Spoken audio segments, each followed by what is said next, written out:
boleh ngomong gitu, tapi udah jengkel, tahu nggak?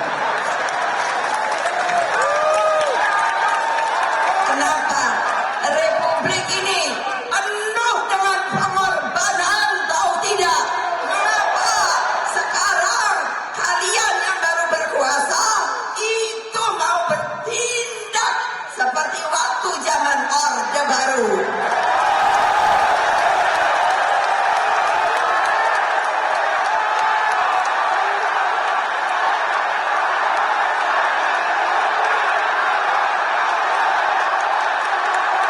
Berani tidak? Pidato keras Megawati Soekarnoputri yang menyinggung pihak baru berkuasa mau bertindak seperti Orde Baru. Tindakan apa yang dinilai seperti Orde Baru dan siapa yang dimaksud dengan pihak yang baru berkuasa?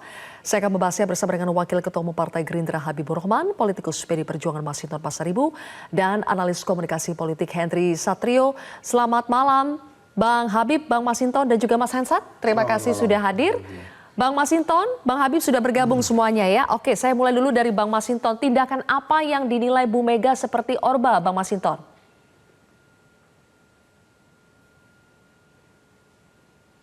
Audio Bang Masinton? Ya, halo. Ya, silakan Bang Masinton. Iya, jadi Orde Baru itu kan dia bersikap anti demokrasi ya. Kalau kita ingat apa sih Orde Baru itu? Ya Orde Baru itu anti demokrasi, anti rakyat, ya. Artinya itu anti kedaulatan rakyat ya. Bersikap semena-mena, kemudian menindas. Nah, itu watak dan karakteristik kekuasaan Orde Baru. Nah, apakah yang disampaikan oleh Ibu Megawati itu kita mengalami situasi seperti yang pernah terjadi pada masa Orde Baru?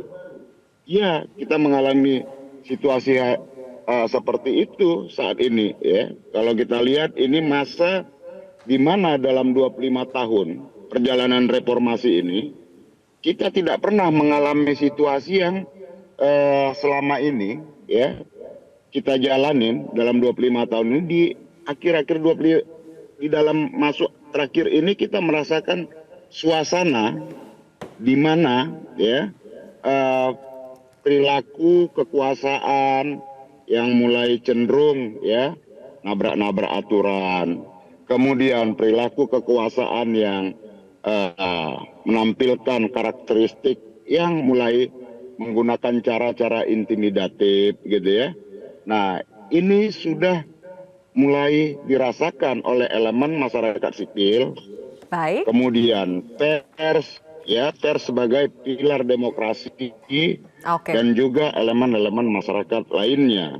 Nah, tentu kita berharap situasi seperti ini, seperti yang sudah kita rasakan dalam masa reformasi, akhir-akhir ini kemudian kita merasakan suasana seperti ingin menciptakan kepada situasi pada masa era Orde Baru.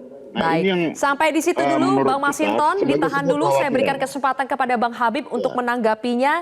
Jadi saat ini sedang dirasakan suasana perilaku kekuasaan yang menabrak-nabrak aturan, intimidatif, anti demokrasi, dan semena-mena. Apa tanggapan dari Bang Habib? Ya, kita melihat pernyataan Ibu Mega adalah pernyataan nasihat seorang tokoh bangsa kepada kita semua ya. Kami tidak menganggap pernyataan Ibu Mega sebagai sesuatu yang tendensius. Karena faktanya saat ini masyarakat, publik, media, baik nasional maupun internasional, banyak menyoroti berbagai pelanggaran yang kemudian bahkan sudah dinyatakan oleh KPU sebagai sesuatu yang melanggar. Antara lain fakta integritas PJ Bupati Sorong ya, di mana di situ PJ Bupati itu diminta untuk memenangkan salah satu pasangan calon ya.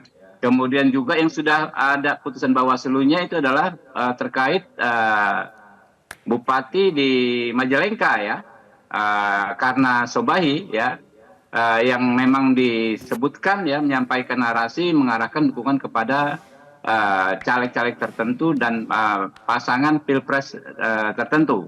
Lalu ada juga video kepala daerah ya dari partai tertentu yang menyatakan dukungan kepada capres tertentu. Itu sudah ada kekuatan hukumnya, itu putusan Bawaslu. Artinya apakah ini yang menjadi salah satu referensi Ibu Mega bahwa ketika kita berkuasa jangan gunakan kekuasaan itu untuk melakukan sesuatu yang tidak terpuji, ya, dan jangan gunakan kekuasaan untuk kepentingan kelompoknya. Kami memandang itu sebagai sesuatu yang positif, ya, mengingatkan kita semua, ya, jangan sampai terjadi pelanggaran, jangan sampai memanfaatkan kekuasaan untuk kepentingan kelompok kita. Nah, oke, tapi contoh-contoh yang disebutkan Bang Habib sepertinya itu mengarah pada partainya Bang Masinton atau bagaimana itu Bang Habib? Boleh dijawab nanti ya, kita jeda dulu ya, untuk mengikuti azan. Kita ikuti azan dulu ya, Bang Habib, Bang Masinton dan juga Mas Hensat. Kita akan kembali sesaat lagi.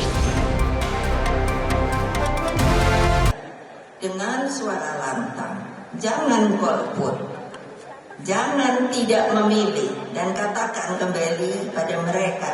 Itu seperti saya tanya, who am I? Siapa kamu? Kalau tidak memilih, artinya dia adalah abstain. Kalau abstain, artinya tidak punya pendirian. Loh, itu terserah saja. Kalau demokratis, kita tahu calon ada 3 sekarang. Jadi ya silakan. Saya lebih senang begitu. Saya ajarkan anak-anak saya. Lebih baik saya tahu kamu di sana, saya di sini. Jangan belagak di sini, tapi bilangnya mata-mata di sana. Betul atau tidak? Baik, kami lanjutkan kembali pemirsa. Mas Hensat, kalau Anda amati dari gaya komunikasi Ibu Mega kemarin, adakah yang berbeda, adakah yang lebih daripada yang biasanya? Ya, kemarin kalau kita bagi ya, itu pesan politik Ibu Mega kemarin itu dibaginya jadi 2 hal penting. Yang pertama memang pesan untuk bangsa ya, untuk rakyat. Yang satu lagi emang kampanye. Jadi yang beredar itu kan terakhirnya menang 1 putaran Ganjar Mahfud tuh teriaknya. Tapi kita nggak usah bahas yang sana lah, karena kan emang itu Rakernas PDI Perjuangan.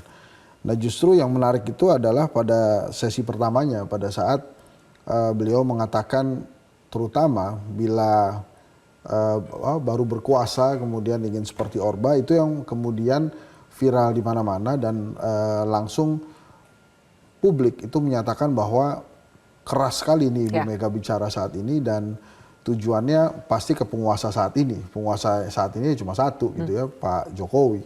Sehingga hampir pasti itu diarahkan ke sana, walaupun Ibu Mega tidak menyebutkan nama dan saya berpersepsi itu untuk Pak Jokowi, tapi dari inti pesan komunikasi yang disampaikan itu sudah jelas bahwa tidak ingin lagi Ibu Mega berhadapan dengan atau Ibu Mega tidak ingin lagi munculnya Orde Baru yang baru gitu ya. Memang DNA-nya PDI Perjuangan ini kan DNA perlawanan. Sehingga pada saat Ibu Mega memahami ada sesuatu yang tidak tepat, jadi otomatis dia mengeluarkan unek-uneknya sebetulnya, tapi dalam bentuk orasi politik yang luar biasa. Penuh dengan emosi keibuan, malah saya melihatnya bahwa ini dia sampaikan ke anaknya yang pernah dia besarkan. Ya saya sih menilainya harusnya si anak bereaksi gitu ya. Tapi tadi stafnya kan mengatakan itu adalah demokrasi. Betul, ini adalah demokrasi. Tapi kalau Mbak Sylvia perhatikan, di seminggu terakhir ini ada 3 tokoh yang harus diperhitungkan, itu bicara tentang bagaimana kondisi bangsa saat ini.